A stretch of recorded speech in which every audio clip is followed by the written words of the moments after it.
함께 은혜 받을 말씀은 신약성경 마가복음 5장, 제가 가진 성경으로는 신약성경 60쪽입니다. 마가복음 5장 21절에서부터 43절까지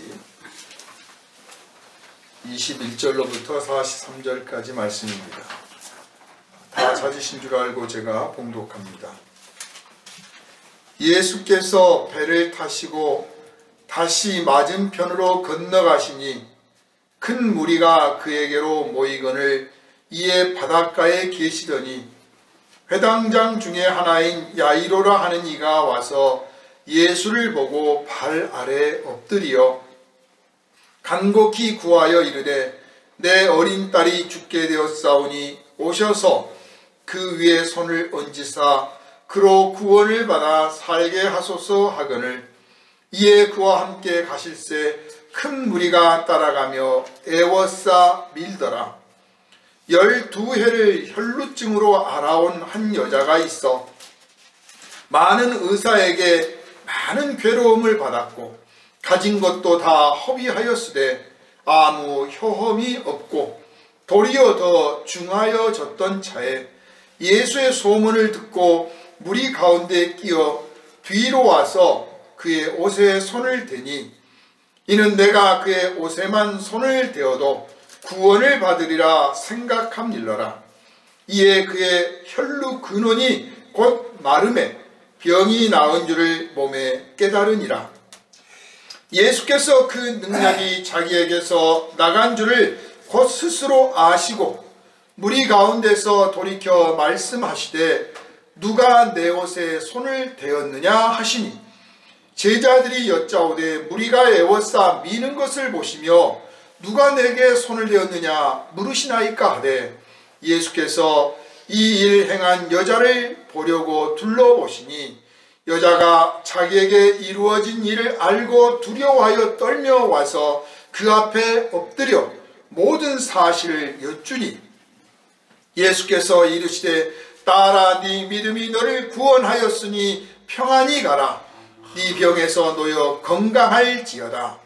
아멘. 아직 예수께서 말씀하실 때 회당장의 집에서 사람들이 와서 회당장에게 이르되 당신의 딸이 죽었나이다. 어찌하여 선생을 더 괴롭게 하나이까. 예수께서 그 하는 말을 곁에서 들으시고 회당장에게 이르시되 두려워하지 말고 믿기만 하라 하시고 베드로와 야고보의 형제 요한 외에 아무도 따라옴을 허락하지 아니하시고 회당장의 집에 함께 가사 떠드는 것과 사람들이 울며 심히 통곡함을 보시고 들어가서 그들에게 이르시되 너희가 어찌하여 떠들며 우느냐. 이 아이가 죽은 것이 아니라 잔다 하시니 그들이 비웃더라. 예수께서 그들을 다 내보내신 후에 아이의 부모와 또 자기와 함께한 자들을 데리시고 아이 있는 곳에 들어가사 그 아이의 손을 잡고 이르시되 달리다금 하시니 번역하면 곧 내가 내게 말하노니 소녀야 일어나라 하심이라. 소녀가 곧 일어나서 걸으니 나이가 12살이라. 사람들이 곧 크게 놀라고 놀라거늘 예수께서 이 일을 아무도 알지 못하게 하라고 그들을 많이 경계하시고 이에 소녀에게 먹을 것을 주라 하시니라. 아멘. 할렐루야. 아멘. 오늘은 누가 내 옷에 손을 대었느냐 하는 제목으로 함께 은혜를 나누도록 하겠습니다. 거룩하신 주님, 이 시간 오직 주님만 의지하오니 말씀을 전하는 사람이나 듣는 사람들 모두가 성령의 인도하심을 받고 성령의 감동을 받고 성령의 능력에 붙잡힌 바 되게 하여 주시옵시고 그리하여 마음의 의문이 깨쳐지고 연약하고 병든 육신이 깨쳐지고 잘못된 인생이 습관의 고침을 받고 살아계신 하나님께 영광을 돌리는 변화된 인생이 되게 하여 주시옵시고 이 일을 담대하게 이웃들에게 전하고 증거하고 전파하고 가르쳐서 살아계신 하나님께 영광을 돌리며 우리를 구원하신 예수의 이름을 선포하기에 조금도 부족함이 없게 하여 주시옵소서. 오늘은 누가 내 옷에 선을 되었느냐 하는 제목의 말씀을 나눌 때 치료하시는 하나님, 고쳐주시는 하나님, 새롭게 하시는 하나님, 능력의 하나님이 이 시간 우리와 함께 하시고 우리를 만져주심으로 참으로 우리에게서 고침받는 역사를 경험하게 하여 주시옵소서. 아멘. 우리를 원하신 예수 그리스도 이름으로 간절히 기도하옵나이다. 아멘. 아멘. 할렐루야. 아멘. 찬송을 부르는 중에 제가 어렸을 때 그 아주 초등학교 1학년 때부터 자취생활을 했어요. 형들 따라서. 그 자취생활 하다가 일요일 날 되면 그 산비탈에 있는 교회를 갔는데 그때 교회 규모가 아마 요만했던 것 같아요. 아주 작고 그 허름한 그 천막지 교회였는데 그때 그 다 잊어버렸는데 아직도 여전히 기억나는 찬송가가 아까 목마른 자들아 다 이리로 오라. 늘 그 찬송을 불렀어요. 찬송가를 그 다 성경책이나 찬송가가 없어가지고 이렇게 그 종이에다가 써가지고 이렇게 했던 시절이라 찬송가를 많이 안 불러요. 같은 것만 계속 불러. 쓸 도구도 없고 뭐가 없으니까. 그래서 이제 그 찬송을 많이 불렀는데 아까도 부르는 중에 그 주님께서 음성을 주시는 거예요. 그때부터 너를 내가 택하여 불렀다. 그리고 그때 그 마음에 받았던 위로 그것들을 그냥 어렸을 때는 그냥 저 혼자 간직을 했는데 사실 이제 주님이 저한테 원하시는 게 바로 그런 위로, 그런 평화, 그런 치유, 그거 새롭게 하는 것들, 그것들을 저에게 세상에 전하라 이렇게 해서 저를 그릇으로 세우시는 것 같습니다. 새삼 감회가 새롭습니다. 그리고 그 이후로 이제 제가 뭐 불경 공부도 하고 철학 공부도 하고 뭐 이렇게 저렇게 하면서 많이 방황하다가 다시 이제 주님의 부르심을 받게 됐는데 그러면서 정말 살아계신 하나님이 우리를 어떻게 만나고 우리를 어떻게 만나주시며 얼마나 기다려주시며 어떻게 고쳐주시는가를 정말 많이 경험을 했던 것 같아요. 그리고 제가 직접 경험을 못했을 때는 누군가를 통해서 좀 듣게 해달라고 할 때는 꼭 그 기도의 응답을 받았어요. 이를테면 저는 천국을 안 가봤으니까 제가 천국을 안 가봤는데 어떻게 천국에 대해서 말할 수 있겠습니까? 그러면 그 기도하고 며칠이 안 돼서 천국에 대해서 간증하는 간증을 정말 원 없이 듣습니다. 여러 사람을 통해서. 지옥을 경계를 해야 되는데 제가 지옥을 모르고 어떻게 말하겠습니까? 성경에 지옥에 대해서 그렇게 많이 나와 있지도 않습니다. 그러면 지옥 갔다 왔다는 사람들도 또 그렇게 만나요. 아무튼 뭐 그렇게 해서 기도의 응답을 통해서 제가 직접 경험한 것과 또 다른 사람들이 경험한 것들을 제가 받아들여서 성경을 이해하고 또 해석하고 또 가르치는데 그것들을 응용하는 재료로 삼고 있습니다.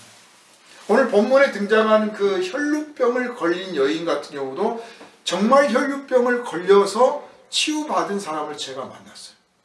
이 본문을 읽고 생각하는 중에 이런 치유가 있다면 제가 좀 봐야 되지 않겠습니까? 그랬는데 오늘날 기도원을 갔는데 한 사람이 제가요 하나님께서 간증하라고 자꾸 마음에 막 감동을 주셔서 참 부끄럽지만 자격도 없지만 나와서 간증을 하겠습니다 하고 자기 간증을 하는 거예요. 혈루병을 걸렸었는데 결국 이제 혈루병을 걸리면 계속 하혈을 하니까 남자는 그걸 이해를 못하죠. 남자는 뭐 치질이나 걸릴까 뭐 피가 나올 일이 없잖아요. 그런데 계속 하혈을 하니까 이게 하혈을 하면 몸이 부어요.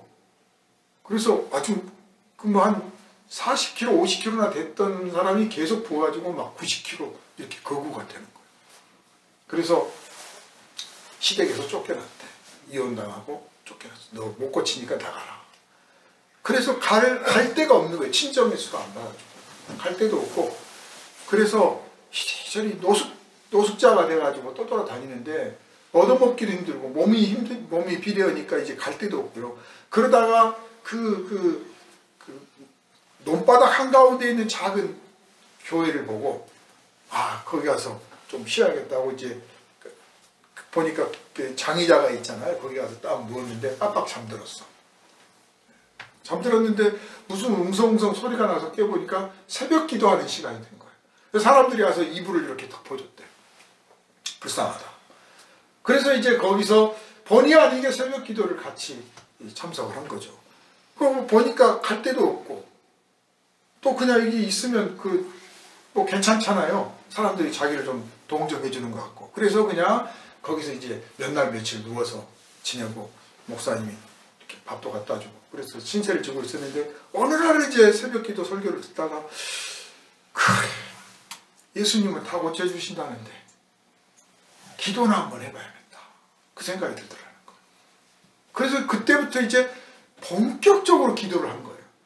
이거 굉장히 중요해요. 우리가 본격적으로 기도하는 게 중요해요.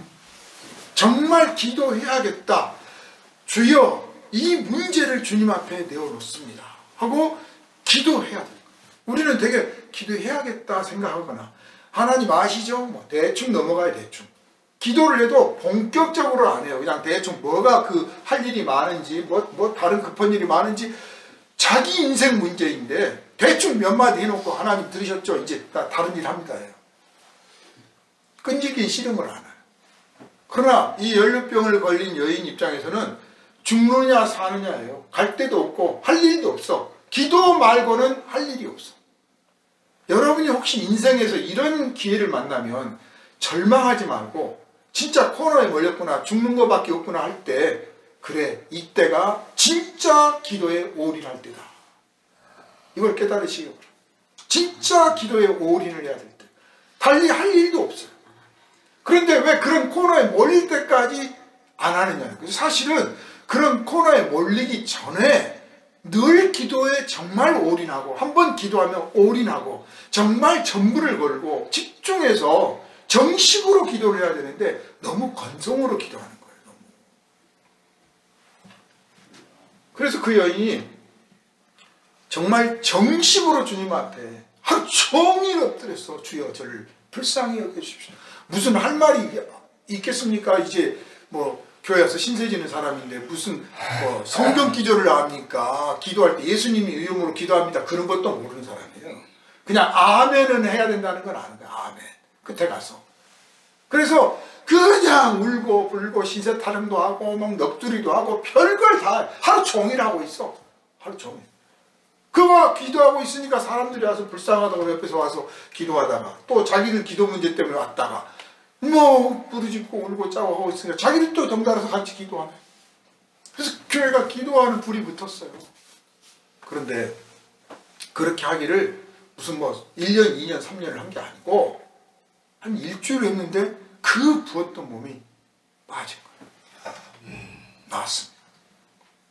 제가 만났을 때는 어디 가면 피부 미인이라고 소리 들을 만큼 정말 얼굴에서 광채가 나더라고요. 하나님이 고쳐주셨습니다. 약 하나 먹지 않고 오직 기도 주님 앞에 엎드렸더니 주님이 나를 만져주셨습니다. 할렐루야. 아멘. 이런 기적이 우리 교회에 늘 있기를 주님의 이름으로 축원합니다. 아멘. 본문을 보면 예수님께서 벌써 이제 유명 인사가 되셨어요.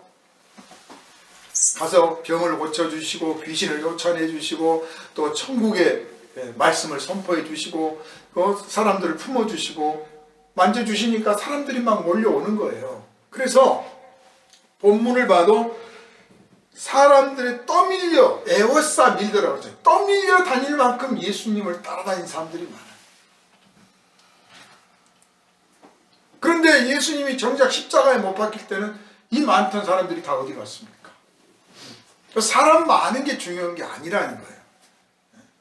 사람은 언제든지 모일 만한 이유만 있으면 모입니다. 심지어는 이제 구경 삼아 온 사람도 있고 뭐 좀 얻을까 온 사람도 있고 어쩌면 소매치기가 있었을지도 몰라요. 다 예수 믿겠다고 교회에 오는데 어떤 사람은 진짜 예수를 믿으려고 오는 사람이 있고 어떤 사람은 거기서 장사하려고 온 사람도 있고 어떤 사람은 도둑질하러 온 사람도 있어요. 실제로 예전에 교회 다니는 사람들이 헌금 털어가는 걸 제가 봤습니다. 다양한 목적을 가지고 옵니다. 그러니까 사람의 많고 적음이 중요한 게 아니라는 거예요. 어쨌든 이 많은 사람들이 예수님을 막 밀고 다닙니다. 그 밀고 다닐 때는 그 옆에서 어떻게 하면 좀 더 예수 가까이 갈까 하고 막 하는데, 예수님 가까이 있다고 해서 그것이 그 사람의 신앙이 높다는 뜻은 아니에요. 우리는 이런 착각들을 많이 해요. 예수님 가까이 있으니까 신앙이 높을 거다. 아니에요. 또 거기 사람들이 많이 모이니까 거기는 하나님이 계시고, 사람이 없으니까 거기는 하나님이 안 계시나 보다, 아니면 뭐 가끔 왔다 가시나 보다, 뭐 이런 식으로 평가를 하기가 쉬워요. 전혀 그렇지가 않습니다. 아무튼 이렇게 서로 다른 사람들이 모여서 하나의 군중을 이뤄가지고 예수님을 따라갑니다. 신분도 다르고 목적도 다르고 그렇습니다. 그런데 이제 궁극적으로는 인간이 신분이나 뭐 지위나 빈부나 이런 것들 때문에 격차가 있고 삶이 다 다른 것 같지만, 알고 보면 인생의 목적이 비슷해요. 인생의 문제도 비슷해요. 말 그대로 뭐 생로병사, 뻔한 문제 가지고 하나님 찾고, 뻔한 문제 가지고 울고 짜고 다 그래요. 특별한 것 같지만 별거 아닌 거죠. 그러니까 결국 그 많은 군중들이 다 서로 목적도 다르고 뜻도 다르고 신분, 직업 뭐 다 다르지만, 알고 보면 본인들만 그렇게 생각 안 할 뿐이지 하나님 보실 때는 같은 문제를 가지고 모인 사람들이에요. 이 같은 문제를 가지고 모여 있는 거예요. 하나님의 부르심 속에 와 있는 거예요. 그러면 거기에서 진짜 진솔하게 자기 문제를 하나님 앞에 내어놓는 사람, 이 사람이 구원을 받는 겁니다. 아닌 척 할 거 없어요. 다른 사람도 아니고 하나님 앞에 가고 하나님의 아들을 만나는 자리에서 인생의 문제가 나는 없는 척 할 필요 없어요. 뭐 폼 잡을 거 없어요. 그냥 있는 그대로 주여 내 인생이 이렇습니다 라고 말하는 사람이, 그 사람이 예수님을 만날 수가 있는 거예요. 그런데 보십시오. 이 많은 사람들이 모여 있는데 오늘 본문을 보면 사실 정말 예수님을 만나고 있는 사람은 두 사람밖에 없습니다. 이 많은 군중 속에서. 그러니까 우리가 한 번의 예배를 해도 그냥 와서 퍼포먼스, 시간 딱 정해진 대로, 왜 목사님 시간 안 하나, 이거 시간이 왜 이렇게 기냐, 설교가 왜 기냐 하고 시간을 딱 보내고 땡 쳤으니까 가야지, 이런 사람은 전혀 상관없는 이 군중과 마찬가지인 거예요. 정말 내가 왔으니 만나고 가야겠다. 이 속에서 내가 주님을 붙잡아야겠다. 아니, 사실 주님이 나를 붙잡으시려고 하니 내가 손을 내밀어야겠다. 이 결정적인 만남을 갖는 계기가 우리 모든 성도들의 예배에 꼭 있기를 주님의 이름으로 축원합니다. 아멘. 예수님 가까이 있으면 정말 예수님의 숨소리도 들을 수 있잖아요. 이왕이면 예수님의 숨소리까지 들을 만큼 가까이 갔으면 좋아요. 저는 늘 기도할 때 제가 주님에게 좀 더 가까이 가기를 원합니다. 그런데 이 소망은, 그런데 제가 갖고 있는 어떤 이 바탕이 거기까지 못 가는 거예요. 그만큼 성결하지 못한 거예요. 그래서 더 주님, 저를 온전히 깨끗하게 주님 앞에 드려질 때까지 제가 저를 복종시키기를 원합니다. 이렇게 기도를 합니다. 아무튼 주님 곁에 좀 가까이 있었던 그 시절에, 물론 12제자 말고도 뭐 사람들이 막 따라왔는데, 그 사람들은 나름대로 특권의식이 있어요. 내가 예수님에게 좀 더 가깝다. 교회에서도 이럴 수 있어요. 목사님은 목사님대로 내가 하나님과 가깝다. 내가 가까우니까 말씀 전하지. 이런 생각을 가질 수 있어요. 뭐 나름의 자부심일 수도 있지만 잘못되면 좀 문제가 되겠죠. 또 뭐 장로님, 뭐 권사님, 집사님, 뭐 전도사님, 뭐 이런 분들, 교회 직분 가지신 분들 막 또 봉사활동하고 뭐 같이 모시고 다니고 그러면 나름의 특권의식을 가질 수 있어요. 내가 이 교회에서 나름 주역이다. 약간의 자부심을 갖는 건 좋은데, 그러나 사실 특권의식까지는 아닙니다. 그래봤자입니다. 정말 예수님이 소중하게 보는 만남은요, 예수님과 어떤 공간에 같이 있었느냐 이거보다 이 신약 성경을 보면 예수님과 같은 공간에 있었던 사람들이 얼마나 많습니까? 오늘도 보면 이 군중들이 예수님과 같은 공간에 있는 거예요. 군중들이. 그러나 정작 예수님이 중요하게 보는 사람은 누구냐? 정신적으로 얼마나 주님과 가까이 있느냐.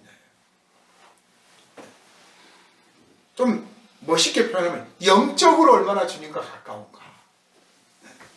우리의 삶이 이를테면 뭐 일에 바빠서 1년 내내 교회를 나올 수가 없어. 예배 참석할 수가 없어. 그렇지만 심령이 오직 주님을 향한 소망 가운데 있고 기도하고 찬양하고 늘 주님의 은혜 감사하고 주를 본받고 닮기를 원하고 막 그러고 있으면 주님 가까이 있는 거예요. 그런데 예배 한 번 안 빠져, 새벽 기도도 안 빠져, 저녁 예배도 안 빠지고 아주 꼬박꼬박 잘 나오는데 말과 행실과 생각은 주님한테서 너무너무 멀리 떨어져 있다. 그러면 사실 주님과 먼 상태죠. 가까이 있는 게 아니에요. 사람의 눈으로는 공간만 보지만 하나님의 눈은 공간을 보는 게 아니라 이 심령을 보는 거죠. 그래서 이 심령을 주님이 보고 계시는 것을 오늘 본문에 표현하고 있는 겁니다. 여러분이 바로 이 심령으로 주님과 가까워져 있는 사람 되기를 주님의 이름으로 축원합니다. 더욱 가까워지기를 날마다 주님 앞에 간구하고 여러분의 자신을 처복종시키기를 주님의 이름으로 축원합니다. 이렇게 사람들이 많고 내가 또 주님에게서 좀 더 가깝다 하는 사람들은 특권의식만 갖지 말고 어떻게 하면 주님께로 이 사람들을 인도할 것인가를 생각해야 돼요. 그러라고 있는 자리예요. 그런데 좀 안타깝게도 많은 먼저 믿는다라고 자부하는 사람들이 이 후배들이 믿음을 가지려고 해서 주님 앞에 가까이 다가간 길을 가르쳐주고 인도하고 내가 양보할 테니 가까이 가라고 해줘야 되는데 딱 가로막고 서가지고 너는 거기까지만 와. 이런 사람도 있고 네가 뭘 안다고 가까이 오려고 해. 저만큼 있어. 너는 하는 행동이나 직업이나 뭐 가진 것이나 이런 걸 봐가지고는 너는 예수님 앞에 가까이 오면 안 돼. 오지 마 하고 가로막는 일이 더 많아요. 오죽하면 예수를 전하는데 가장 방해를 하는 사람이 누구냐? 예수 믿는 사람이다. 이런 말이 나오겠습니까? 우리가 주님에게 좀 더 가까이 갔던 이유는 다른 사람을 주님께로 인도하기 위해서 우리를 주님께서 통로로 쓰시려고 하는 것이다. 이걸 여러분 깨달으시기를 바랍니다. 그래서 한 사람이라도 더 가까이 주님께로 가까이 갈 수 있도록 인도하고 나는 여기까지밖에 안 되는데 당신은 좀 더 가까이 가라고 내가 등 밀어주겠다고 이럴 수 있는 사람들이 되어야지 그저 육신의 눈으로 보여지고 육신의 세계 속에서 공간 가지고만 생각하는 사람들은 그러지 않는 거예요. 오늘 본문에 등장하는 이 군중들도 누가 예수님 앞에 가까이 오는 것을 달가워하지 않아요. 자기만 구경하고 자기만 독점하려고 해요. 딱 가로막고 있는 거죠. 거기에서 한 여인이 예수님에게 다가갔습니다. 오늘 본문을 보면 예수님이 주인공이시고 이 조연으로 두 사람이 등장합니다. 하나는 회당장이라고 하는 야이로. 회당장이라고 하면 요새식으로 말하면 교회 목사예요. 유대교의 종교 지도자죠. 보통 한 회당이 작은 데는 아주 작은데 사람이 많지 않은 유대인들이 많지 않은 데는 뭐 한 50명, 100명 그래요. 한국에 있는 회당 같은 경우도 한 50명, 100명이에요. 유대인들이 많지 않으니까. 근데 보통 유대인들이 모여 살고 있는 곳에서는 한 회당에 모이는 숫자가 2,500명에서 5,000명쯤 됩니다. 그 회당장이 만만하게 볼 사람이 아니에요. 대단한 사람인 거죠. 2,500명 되는 교회 담임 목사라고 생각해 보십시오. 많은 사람들의 존경을 받고 있고 지도력을 발휘하는 사람이에요. 예수님이 지금 계시는 이곳은 유대인들이 모인 곳이에요. 당연히 그 지역에 있는 거의 모든 유대인들은 이 회당장을 아는 거예요. 존경의 대상이고. 그런 야이로와 그리고 한 여인이에요. 이름도 기록을 안 해놨습니다. 우연찮게도 이 회당장의 딸이 병들어서 죽어가는데 이 딸이 나이가 12살이에요. 그리고 또 이 예수님 앞에 와서 고침을 받고자 했던 이 여인이 또 12회를 혈루병을 앓았습니다. 그러니까 참 우연의 일치이죠. 12회라고 표현한 이유는 하나의 측면은 3 곱하기 4 그러면 12잖아요. 삼위일체와 기한이 다 찼다. 그래서 하나님의 은혜가 있다. 그래서 12장로, 12지파, 24장로. 그래서 항상 12를 중시하는 그 3 곱하기 4. 이게 꼭 뭐 믿어야 된다는 건 아니지만 우리가 재미있게 풀이할 때 그렇다는 거예요. 그리고 또 다른 측면에서 보면 보통 몇 년은 참고 기다리지만 한 12년 정도 뭐 앓는다 그러면 포기하죠. 마음이 이만큼 했으면 됐다라고 선을 정한 게 보통 우리가 한 10년 10년은 내가 참는다 그러는데 10년 참고 내가 더 참았다 이거예요. 12년 정도면. 그러니까 하나는 은혜의 기간이고 또 다른 측면으로 보면 한계에 도달한 기간이다. 이렇게 볼 수가 있습니다. 이 두 조연이 예수님 앞에 왔습니다. 한 사람은 예수님을 정중히 모셔가려고 왔습니다. 회당장. 말씀드렸다시피 회당장이 그렇게 많은 유대인들의 지도자라면 사실 함부로 행동하지 않죠. 더군다나 예수님이 뭐 유명하기는 하지만 무슨 제사장도 아니고 뭐 출신 성분이 뭐 대단한 그런 분도 아니에요.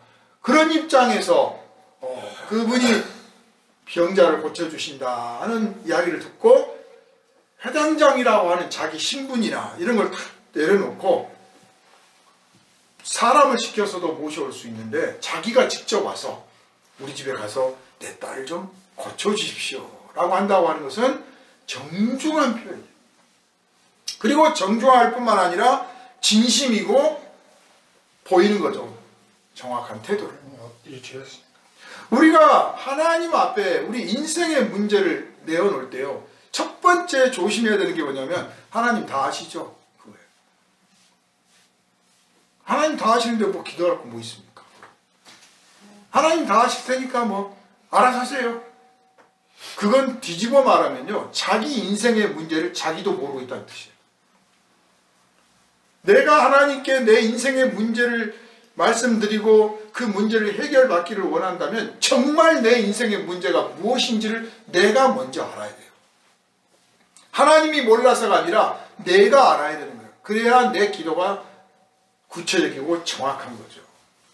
그 두 번째는 그렇게 알았지만 정중하게 진심으로 하나님께 그 문제를 내어놓지 않는다는 거예요. 하나님 아시잖아요. 뭐 왜 하나님은 이렇게 안 해주시는 거야? 그러면 하나님이 그러실 거예요. 네가 언제 정식으로 나한테 그 문제를 의논해 본 적이나 있냐? 제가요 신학교 졸업할 때 그 얼마 되지도 않았는데 많지도 않은데 그 등록금이 이제 못 내고 있었어요. 마지막 등록금을. 그리고 뭐 이것저것 해서 돈이 좀 학교에다 낼 돈이 많은데 뭐 돈이 없는 거예요. 그럼 길을 가면서 이제 걷다가 하나님은 왜 안 주시는 거예요? 막 투닥투닥 이제 가는데 또 야고보 사도가 딱 그 부분에 대해서 말씀을 주셨죠. 구하지 않은 것. 얻지 못하였느냐? 구하지 않은 까닭이요. 구하여도 얻지 못하였느냐? 정욕에 쓰려 합니다. 근데 딱 음성이 왠지 누가 말씀하는 것 같아요. 내 심령에다가. 네가 정식으로 그거 달라고 기도했나? 생각해보니까 투덜거리고 불평하고 하나님 알아서 하시겠지 뭐 아무튼 대충 포괄적으로 기도를 했지 정식으로 이걸 기도한 적이 없구나. 우리가 밥을 한 숟가락을 먹어도 딱 정식으로 입에 넣잖아요. 뭐 코에다 넣고 막 눈에다 넣는 거 아니잖아요. 정식으로 딱딱 넣어야 뭐 내가 먹는 거잖아요. 아, 기도를 이렇게 해야 되겠구나. 그래서 이제 그날 저녁에 주님 이러이러이러한 명목으로 이만큼의 돈이 필요합니다. 정확하게 액수까지. 네? 등록금이 얼마, 무슨 졸업여행비가 얼마, 무슨 앨범비가 얼마, 뭐가 얼마 이렇게 해서 얼마가 필요합니다. 주십시오. 그랬더니 놀랍게도 그 다음날 서울에 있는 어떤 목사님이 저한테 놀러 오라는 거예요. 밥 사줄게 오라고. 그래서 이제 그 먼 데를 또 오라고 한다고 다투 돌아오면서 이제 몇 시간 걸려서 갔더니 봉투를 하나 주셨어요. 그래서 그 봉투를 가지고 받아가지고 이제 아이고 헌금해 주셔서 고맙다 하고 이제 그 다음날 찾아 쓰려고 우체국 가가지고 턱 내밀었더니 저는 한 10만 원짜리 수표인 줄 알았어요. 그래서 탁 냈는데 우체부가 보더니 그 이서를 좀 하시고 뭐 어쩌고저쩌고해서 다시 숫자를 보니까 금액이 그 금액이 아니었다. 깜짝 놀랐습니다. 그래서 그걸로 전부 다 해결하고 남았어요. 저는 그냥 10만 원 주신 줄 알고 감사합니다. 고개가 요만큼 숙여졌는데 만약에 그렇게 큰 금액인 줄 알면 고개를 그냥 아주 90도 이상 땅에다 대고 절을 했을 거예요. 근데 그걸 모르고 그냥 감사합니다 하고 이제 돌아왔다 그 말이에요. 그 다음날 전화해서 고맙다고 아주 했더니 원래는 그렇게 안 주려고 생각했는데 그냥 10만 원 정도 보내줘야겠다 생각을 했는데 새벽에 기도하는데 얼마를 보내라 하나님이 그러셨다는 거예요. 그래서 꼼짝 못하고 했대. 하나님이 살아계시는 분이에요. 아멘. 살아계신 분이기 때문에 우리가 기도할 때 정확하게 해야 되는 거예요. 아멘. 우상한테 하듯이 건성으로 하듯이 하지 말고 정확하게 내 인생의 문제가 무엇입니다 라고 말씀을 드려야 되는 거예요. 그렇게 내 인생의 문제가 무엇입니다 라고 말씀을 드릴 때 이 인생의 문제가 어디서부터 시작됐는지, 그리고 내가 알고 있는 인생의 이 문제가 진짜인지 가짜인지 어디가 꼬여있는지 내가 지금 쫄았는지 다 깨닫게 돼요. 성령께서 일깨워 주십니다. 그래서 점점점 내가 처음 문제입니다 라고 할 때는 이만큼 컸는데 하나님 앞에 점점점점 그 문제가 작아져서 집중이 됩니다. 이겁니다 할 때까지 주님이 기다리셔. 여러분의 기도의 습관이 이렇게 변화받기를 주님의 이름으로 축원합니다. 아멘. 이 두 사람이 주님 앞에 조연으로 나왔는데 야이로는 정중하게 내 딸이 이렇게 되었으니 고쳐주십시오 그랬더니 주님께서 내가 고쳐주마 가자. 그래서 앞세워서 나가는 겁니다. 사람들이 이제 구경 삼아서 따라가는 거고. 이거 평범한 이야기 같지만 예수님이 뭐 지금 당신을 과시하려고 이런 게 아니잖아요. 예수님이 오신 목적은 구원하려고 오신 거예요. 이 많은 사람들이 인생의 문제가 없었던 게 아니잖아요. 다 왔는데 예수님 하는 것 구경만 하려고 하지 자기 문제를 내놓지는 않는 거예요. 자기 문제를 내어놓는 이 사람을 주님은 앞장서서 따라갑니다. 고쳐주시려고. 우리가 주님 앞에 기도를 안 하니까 응답이 없는 거지. 우리가 기도하면 그래 내가 너의 기도를 들었고 내가 너의 기도에 응답하리라. 아멘. 이렇게 해주신 확실하신 분입니다. 아멘. 이 많은 군중들이 각각 자기 문제들이 다 속으로 있을 거 아닙니까? 사는 게 똑같다니까요. 근데 다 주머니에 넣어놓고 안 꺼내는 거예요. 어떻게 하나 보자요. 저 양반이 뭘 하나 보자. 뭘 고치나 보자. 누구를 고치나 보자. 구경하지. 이 양 만났는데 제 것 좀 해주세요. 제 친구 중에 오늘 아침에 카톡방을 봤더니 제 친구 중에 그 손금도 잘 보고 사주도 잘 보고 이름도 잘 푸는 그 박사인 친구가 있어요. 회계학 박사예요. 그래서 중소기업진흥공단 이쪽에서는 아주 유명한 사람입니다. 많은 기업을 가이드하고 막 그랬어요. 프로젝트도 많이 국가를 세웠습니다. 그런데 또 별도로 그걸 또 해. 거기에 빠져가지고. 근데 점점점 자기 나름 실력이 늘었어요. 한 친구가 카톡방에 요즘도 수상을 보나? 언제 한번 만나면 봐줬으면 좋겠네. 이런 식으로 이제 글을 올렸어요. 그러니까 아 요즘도 여전히 보고 있네. 언제 한번 만나면 봐주지. 그래서 동창들 모이고 뭐 가족들 모이고 그러면 옆에 앉아가지고 쓱 손 내미는 사람들이 제법 있습니다. 툭 내밀면 척 보고 또 뭐라고 하는데 또 다 맞아요. 그러니까 보겠죠. 뭐 에이 봤는데 안 맞더라 그럼 누가 봅니까? 딱 보면서 앉아가지고 뭐라고 한마디씩 하면 맞아 그런다니까요. 그러니까 보는 거 아니에요. 그 옆에서 보고 있다가 야 참 순진도 하다 손 내밀고 또 봐주고 참 재밌다. 나 웃어요 저는. 근데 거기서 그래 예수님을 만났는데 손금쟁이 만나가지고 손금 내밀듯이 주님 저는 어쩔까요? 우리는 그런가? 손금쟁이 대접도 안 하고 있지 않나 싶어요. 주님 저는 어떻습니까? 제가 어떻게 해야 될까요? 제가 모르는 게 뭘까요? 좀 주님 앞에 내 손을 내밀듯이 주여 저를 좀 봐주십시오. 그런 심령이 있어야 되지 않을까? 그런 사람이 주님께서 손 잡아주시면서 그래 내가 너 인생 붙들어 주리라 그러지 않겠습니까?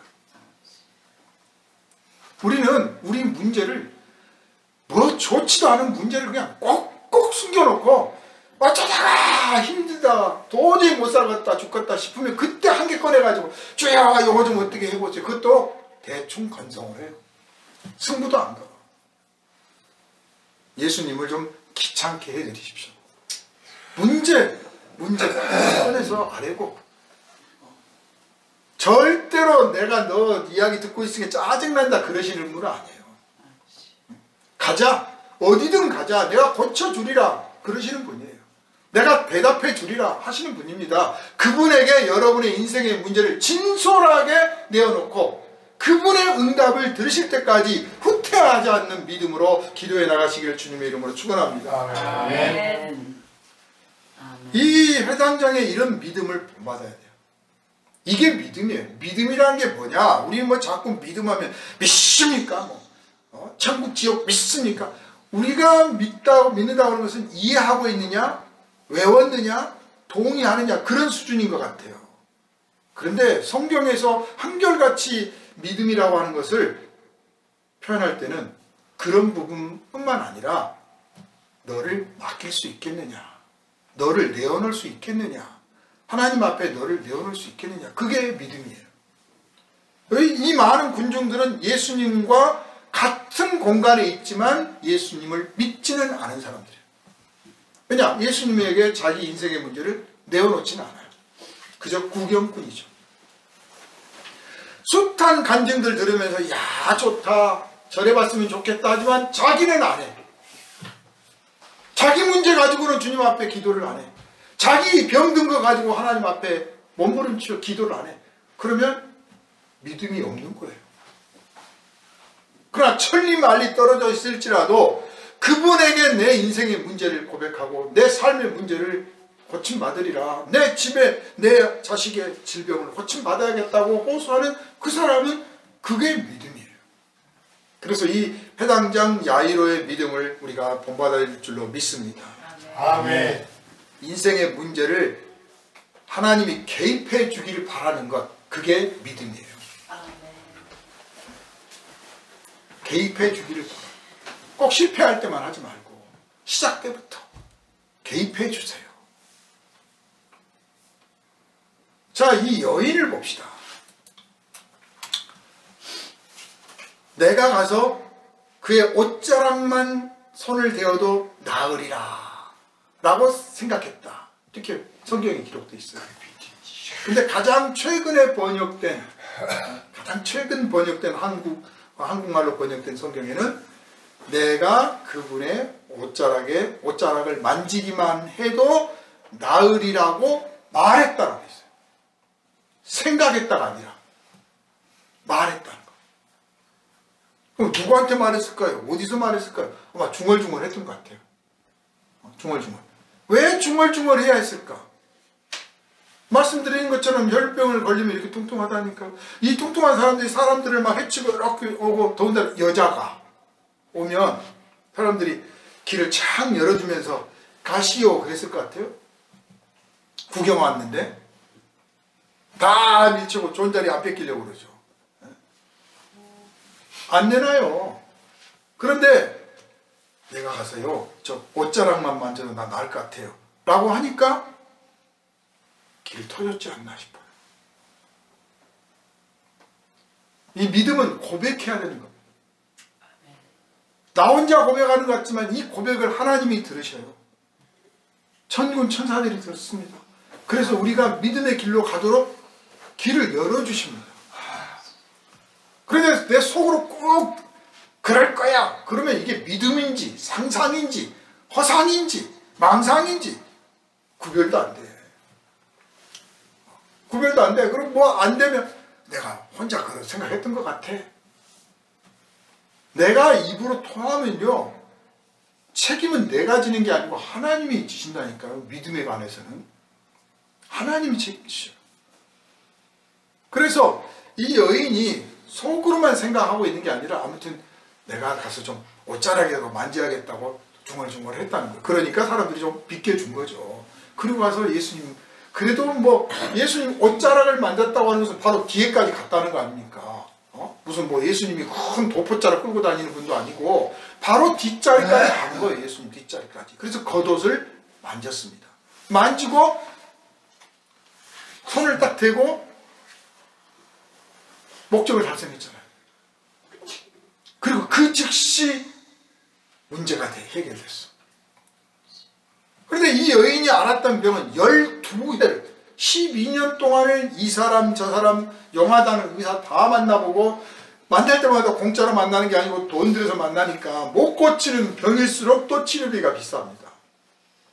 그래서 결국 재산도 다 털어먹고 병은 병도로 못 고칠 뿐만 아니라 더 위중해. 초반에 못했으니까. 우리 인생의 문제도요, 사실 그냥 주님 앞에 일찌감치 내놓으면 더 커질 일도 없었던 거를 아주 끝까지 가가지고 아주 눈덩이처럼 만들어가지고 산더미처럼 만들어가고 이제 그때 가서 하나님 찾는 사람들이 제법 많아요. 참 어리석은 것 같아요. 그리고는 쭉 문제가 크니까 믿음도 커져야 돼요.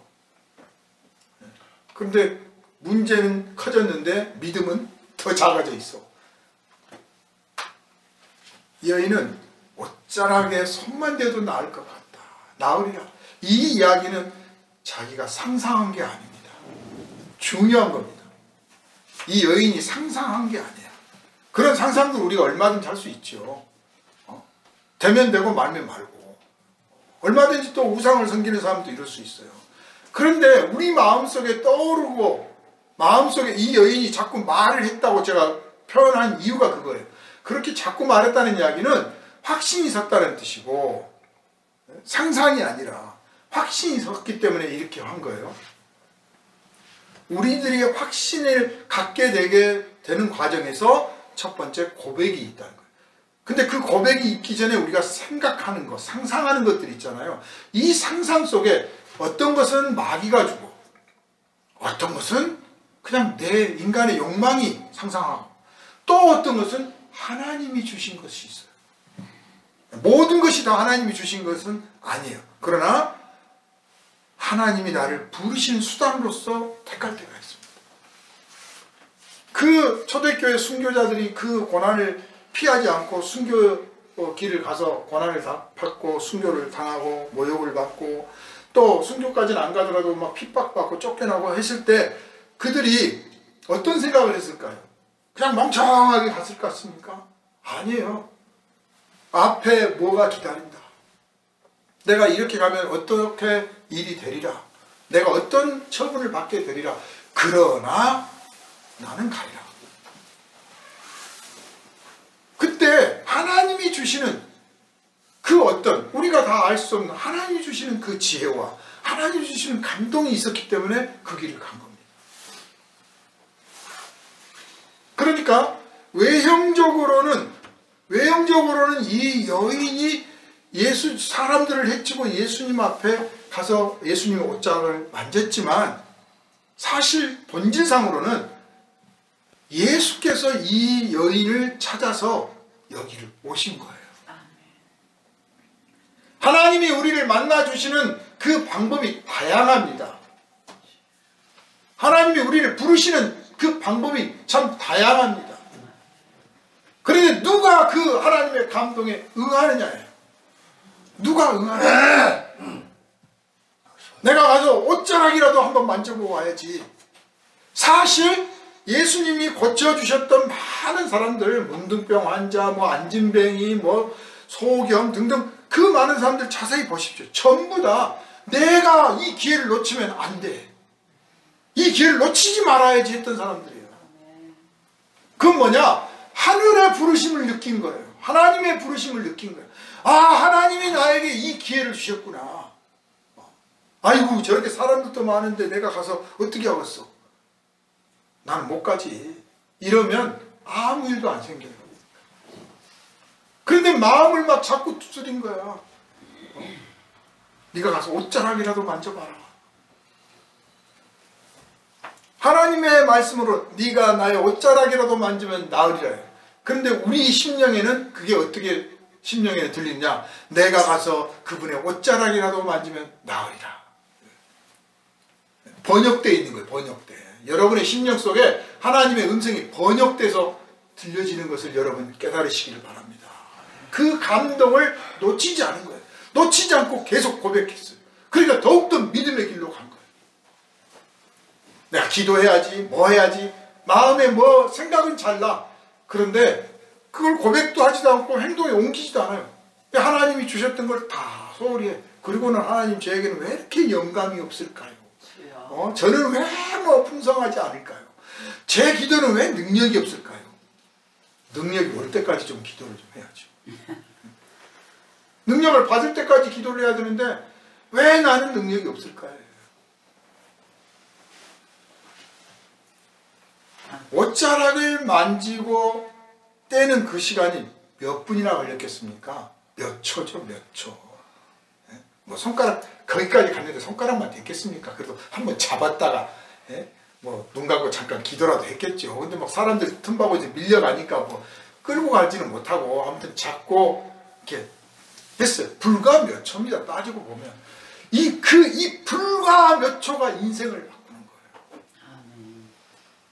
불과 몇 초가. 여러분이 기도하는 중에 불과 몇 초 하나님의 음성을 듣고, 불과 몇 초 환상을 보고, 불과 몇 초 하나님의 능력을 체험하면 인생이 완전히 바뀌는 거예요. 평생을 가는 겁니다. 그 잠깐의 시간 동안 주님은 만났습니다. 얼굴도 안 봤어요. 영과 영의 만남이, 정신과 정신의 만남이요, 믿음과 믿음의 만남이요, 사랑과 사랑의 만남입니다. 몸뚱아리만 와가지고 하나님 예배합니다, 기도합니다가 아니라 금요철에다 하다 와가지고 몇 시간씩 하는 기도에 앉아서 꿇어 앉아서 찬양도 하고 그저 하고 있는 게 중요한 게 아니라 그 몇 초라도, 이 짧은 만남이라도 저에게 허락해 주십시오 하는 간절함, 이게 있어야 되는 거예요. 이 여인이 예수의 옷자락을 만지는 여기까지를 주님은 뭐라고 평가하셨느냐? 믿음이라고 평가하셨어요. 믿음이라고. 그래서 믿음이 있는 사람이 주님께 기도하면 뭐가 나타나요? 주님의 능력이 나타납니다. 믿음 없는 사람이 기도하면 능력이 안 나타납니다. 그래서 이 여인이 만졌다는 사실을 주님이 아셨습니다. 왜? 당신의 능력이 나갔거든요. 땅끝에 있더라도 믿음 있는 사람이 기도하면 능력이 주님으로부터 나간다니까요. 아멘. 바로 예수님 지척이 있어도 믿음이 없으면 능력과 상관이 없어요. 그래서 예수께서 말씀을 하십니다. 누가 내 옷에 손을 댔느냐? 누가 내 옷에 손을 댔느냐? 이 사람들이 이렇게 많아서 떠미는데 누가 예수님 손 댔다고 그러십니까? 제자들은 뭘 모르니까. 이 영적인 깊이를 몰라요. 거기다 대고 니들이 뭘 알아? 또 이렇게 하시지 않고 그냥 둘러보십니다. 왜냐? 사실이거든요. 이것 중요한 겁니다. 믿음의 기도에 하나님의 응답이 있고 믿음의 기도에 하나님의 능력이 임한다. 사실이다. 변함없는 사실. 다른 사람은 몰라도 당사자가 알고 하나님이 아셔. 그래서 예수님이 돌아오십니다. 분명히 누가 손을 댔는데. 그러니까 이 여인이 자백을 했어요. 사실 제가 그랬습니다. 제가 고귀하신 분을 함부로 만졌습니다. 죄송합니다. 그랬더니 네 믿음이 너를 구원하였으니 평안히 가라. 믿음을 인정해 주셨어요. 이 많은 사람들 중에 지금 믿음이 있다고 인정받은 사람은 지금 이 여인 한 사람밖에 없는 거예요. 예배 자리에 우리가 수백 수천이 모여서 예배할 수 있습니다. 그러나 믿음이 있느냐? 성경책 우리가 얼마든지 읽을 수 있습니다. 그런데 믿음을 가지고 읽느냐?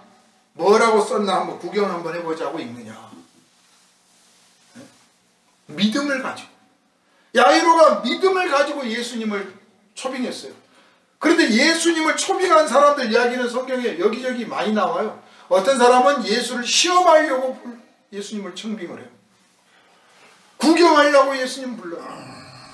예수를 시험하려고, 따져보려고 예수님 만나는 사람도 있어요. 정중하게 예수님을 청빙을 모셨습니다. 이게 믿음이라는 거예요. 그래서 이 믿음 있는 이 여인 고침을 받았습니다. 할렐루야! 이 시간 여러분이 믿음을 가지고 주님 앞에 간절하게 아뢰면 하나님께서 만져주시고 고쳐주시는 능력이 임할 줄로 믿습니다. 아멘. 자, 이렇게 걸음이 잠깐 지체하고 있는 이 동안에 소식이 왔습니다. 뭐 오십니까? 당신 딸 죽었는데 이제 괴롭게 하지 마시고 그냥 보내드리세요. 우리가 기도를 했는데 응답이 더딜 때가 있어요. 아니, 하나님은 내 기도를 들으신겨 안 들으신겨? 아, 언제 응답하실겨? 답답하고 속 터질 때가 있다니까요. 심지어는 다 끝났어. 다 끝났어. 에이, 이제 응답도 필요 없어. 뭐 다른 뜻이 있나 보다. 이번에는 안 들어주시니까 다음에 들어주시겠지. 막 우리 나름 막 스스로 위로를 막 엄청 이것저것 막 갖다가 해갈 만큼 응답이 더딜 때가 있어요. 벌써 딸이 죽었습니다. 딸이. 이 야이로는 어땠을까요? 여러분 같으면 어떨까요? 여러분의 삶에 아주 중대한 문제를 가지고 아주 갈급한 심령으로 정말 막차다, 여기가 끝이다 싶어서 하나님께 기도했더니 들어주실 것 같은 마음에 막 뭔가 응답은 있었던 것 같은데 도대체가 일이 안 풀려. 그러더니 아니나 다를까 땅 끝나버렸네. 땡 쳐버렸네. 그러면 여러분 심정이 어떨까요? 막 분통도 터지기도 하고 억울하기도 하고 막 하나님한테 성낼 수도 없이 참아야 되고 막 뒤죽박죽일 거예요. 설마 하나님이 나를 뭐 버렸겠어? 막 그런 심정도 있고 복잡해요. 야이로도 지금 그런 마음이에요. 막 뒤죽박죽이야. 그렇지만 뭔가가 있어. 그렇죠. 요걸 놓치지 말아야 돼요. 그래, 응답 못 받았다. 그래, 하나님 응답이 더디다. 이제 망했다. 그렇지만 요게 중요하다니까요. 이 그렇지만 우리 예수 믿는 사람들은 항상 그렇지만 그럼에도 불구하고 욥이 다 망했는데도 그럼에도 불구하고 항상 그러잖아요. 그렇지만이 딱 있는 거예요. 왜냐? 내가 인생의 주관자가 아니거든요. 하나님이 주관하시거든요. 그분의 계획과 뜻이 따로 있는 거야. 그걸 내가 어떻게 할 수가 없어. 그랬더니 예수께서 회당장의 마음을 벌써 다 아십니다. 두려워 말고 믿기만 하라. 두려워 말고 믿기만 하라. 이 두려워 말고를 이제 두려워한다는, 뭘 두려워한다는 건가 했더니 영어로는 don't worry. 이거 우리 좋아하는 말이 돼야 돼요. don't worry, be happy. 염려하지 마라. 염려 붙들어 해. 두려워하지 마라. 낙심하지 마라. 뭐가 그렇게 겁나냐? Just have faith. 믿음을 가져라. 믿음 없는 것이 첫 번째 문제고, 두 번째 믿음을 지켜나가는 것이 두 번째 문제. 믿음을 가지고 기도하는 것 필요해요. 두 번째, 믿음을 가지고 기도했으면 그 믿음을 끝까지 지켜가야 돼요. 포기하지 말고.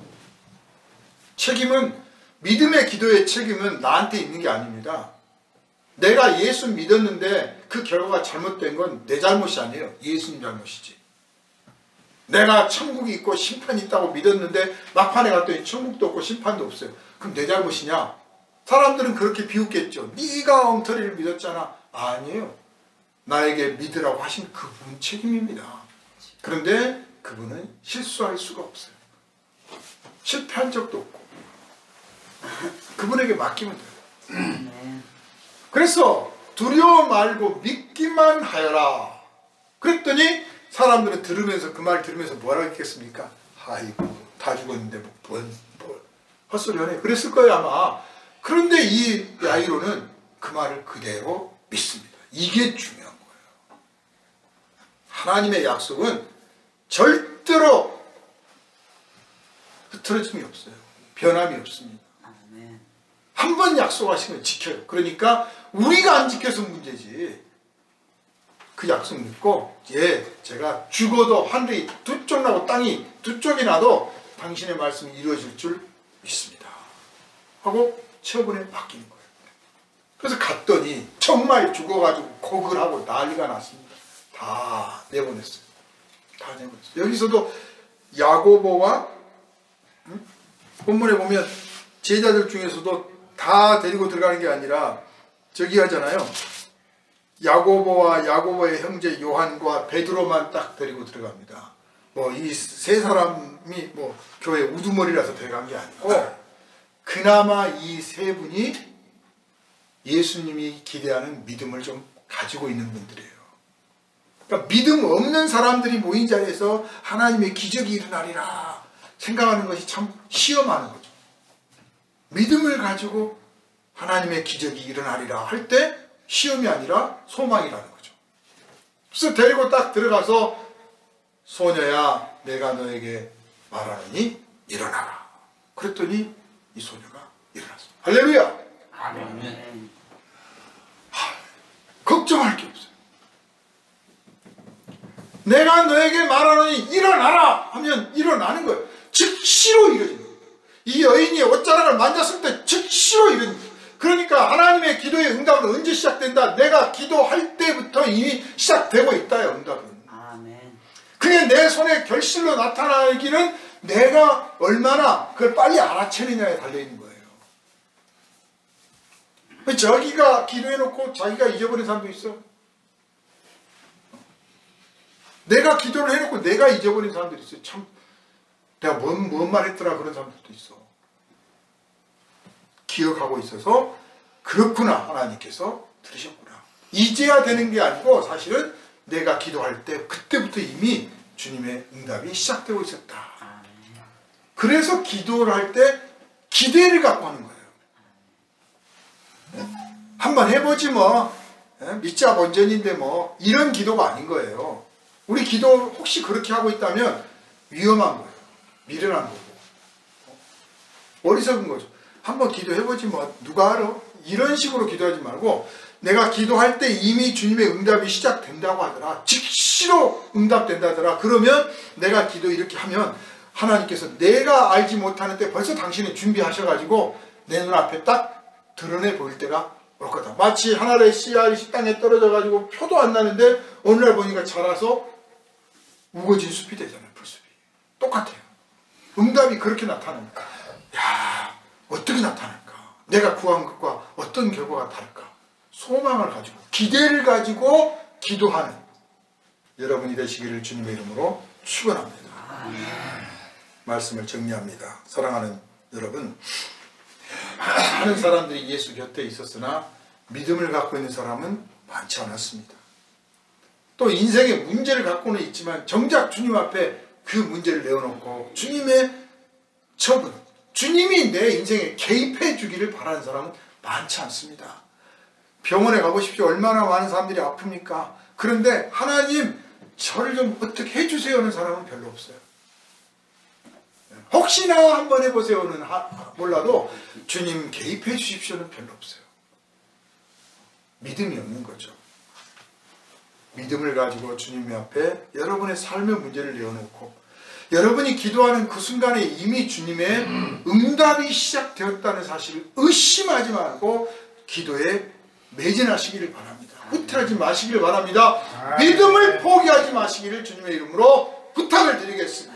아멘. 2022년에 우리 교회에서 이 믿음의 역사들, 기도의 능력들이 아주 날마다 풍성히 일어나 하나님께 영광을 돌리기를 주님의 이름으로 축원합니다. 아멘. 거룩하신 주님, 이 시간에도 주님을 의지하는 가운데 우리가 말씀을 나눴습니다. 이 회당장 야이로나 이 혈루병에 걸렸던 이 여인처럼 주님 앞에 우리의 삶의 문제를 가지고 직접적이고 간절하게 그리고 아주 정중하게 아뢰고 고백하여 주님의 도우심을 바라고 주님이 우리 인생에 개입해 주시기를 간절하게 원하는 가운데 주님의 응답이 있음을 확실히 믿는 믿음이 우리 안에 날마다 솟아나게 하여 주시고 우리 교회에서 이런 기적의 역사가 날마다 고백되게 하여 주시옵소서. 우리를 구원하신 예수 그리스도 이름으로 간절히 기도하옵나이다. 아멘.